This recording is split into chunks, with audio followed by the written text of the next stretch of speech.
Hey everyone, and welcome back to my aviation channel. In today's video I will be talking about a rapid depressurization during cruise. We are currently climbing and passing flight level 243, climbing 320 on our way to Newark. So in case of a cabin altitude warning, which is going to pop up here, you see the red cabin altitude then, and we're speed enough out, so we're leveling off, and you get the red master caution, and you get the very annoying warning bell. As soon as you get the cabin altitude warning, you will perform the memory items for the cabin altitude, and the first step of the memory items are don your oxygen mask. This is the crew oxygen mask, and you pull the oxygen mask out, put it on your face, and establish crew communication with all the other crew members in the cockpit. And on the 757 you would have to switch on this panel. There's a switch from microphone to oxy, so you have to switch on the oxygen microphone. On the 777 this automatically happens as soon as CM1, so the captain pulls his oxygen mask, so it is definitely more automatic and advanced than the old 757. The third step on the memory items is you're going to check the cabin altitude and rate.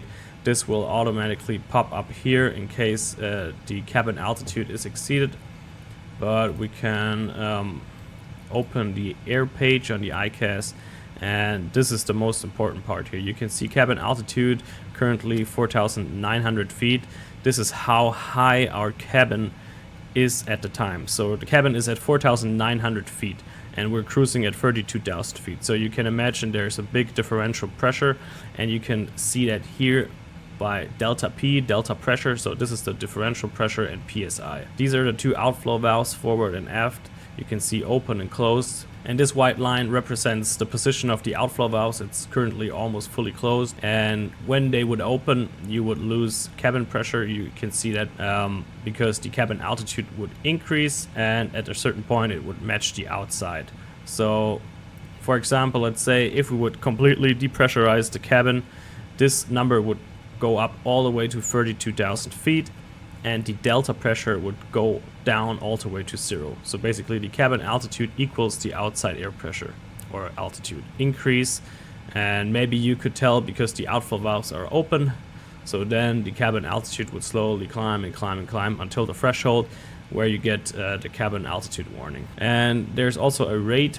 The rate currently is 0 because we're in level flight. This represents how fast the cabin altitude is climbing or descending. In case of a rapid decompressurization, the cabin altitude rate would climb because you would see the cabin altitude will go up, so the rate will go up and the delta pressure will go down. And there's two different kinds of rapid decompressurization. So the first one would be a rapid decompressurization. This would happen in case you get a leak in the airframe and a lot of air would escape. This would happen, like the name tells you, rapidly. So this would jump up pretty fast, and in a subtle decompressurization this number would slowly. This could happen because of the outflow valves failing. So if they fail, maybe they're stuck open, so you lose pressure. This is one scenario. Of course, if they fail and you're not able to close, you have to descend. In case you have damage on the fuselage, obviously you have a big problem and you want to get down as fast as possible. In case you suspect damage on the fuselage, you don't want to descend too fast because you could create more structural damage by descending close to the maximum speed. In case it would be a failure with the outflow valves, you would descend at maximum speed, and I will just demonstrate it to you here shortly. Okay, rapid decompressurization. Let's see how well the airplane or PMDG simulators simulate this. Here we go. Let's activate it. Yes, you hear the bang, cabin altitude, the warning, cancel it. This should silence the warning, which it doesn't. So first item, don oxygen mask. So I would put on my oxygen mask, DFO would put on his oxygen mask. As soon as the captain dons his oxygen mask in the Boeing 777, the communication is automatically established and activates the oxygen mask microphone. Second step would be check cabin altitude and rate. So we come down here, cabin altitude equals almost our outside altitude, and we can see our outflow valves. They are already fully closed, so probably we have a leak somewhere else in the fuselage, for example. So I would call cabin uncontrollable. So the cabin is uncontrollable because this is a passenger airplane. You would have to switch and press this switch for 1 second. There we go. And I would call for emergency descent. So spin down the altitude selector, flight level change, increase the speed, speed brakes, extend throttles idle, and turn up the speed, and DFO, or pilot monitoring I should say, he would call ATC, Mayday, Mayday, Mayday, United Airlines, whatever our call sign is, United Airlines 1, emergency descent, descending flight level 100.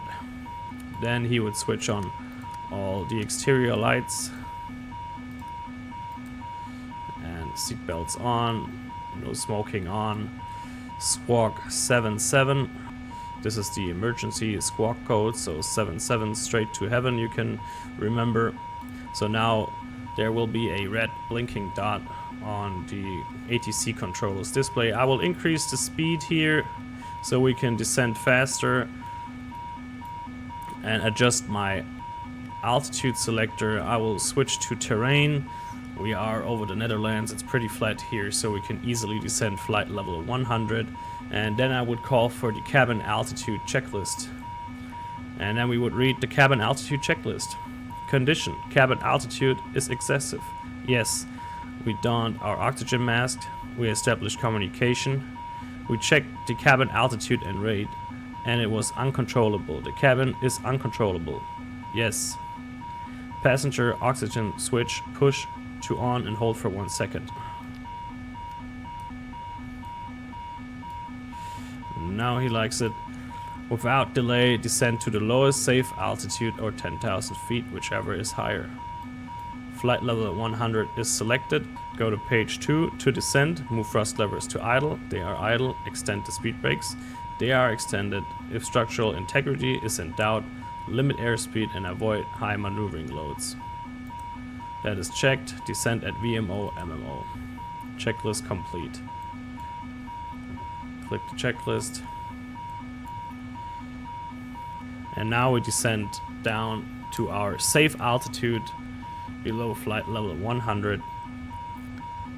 You can see here I have drawn the circle around Amsterdam because this would be a suitable alternate airport today. Nice weather, calm winds. So I would ask for vectors towards the airport. Since we are already in proximity, they would probably give us some box vectors. Something like this. So heading select, heading 045. And we're about to approach flight level 100. And the pilot monitoring would call out 2000 to go and 1000 to go. So I will reduce the speed so we can level off. Let's go to 280. And then as soon as the speed is coming down, which it is, I will slowly start to retract the speed brakes. And let's just descend below flight level 100 so this annoying alarm bell will silence. So there we go, speed is decreasing, I can retract the speed brakes. At flight level 100 you can remove the oxygen mask. So first pilot flying would remove their oxygen mask, then pilot monitoring, don't take them off simultaneously. And you can see our cabin altitude is matching our outside altitude, and we have a 0 delta pressure like I talked about it before. Okay, we're finally below flight level 100 and the annoying bell has stopped. And then you can review the ICAS messages, so passenger oxygen on, that is clear because we dropped the mast because we had a cabin altitude warning. So we can cancel the ICAS messages and then just proceed to our alternate aerodrome Amsterdam and continue with a normal landing. Obviously after such an event everybody will feel pretty bad, your ears will hurt, maybe you have decompression sickness, something like that. So the objective is to get down on the ground as fast and safe as possible.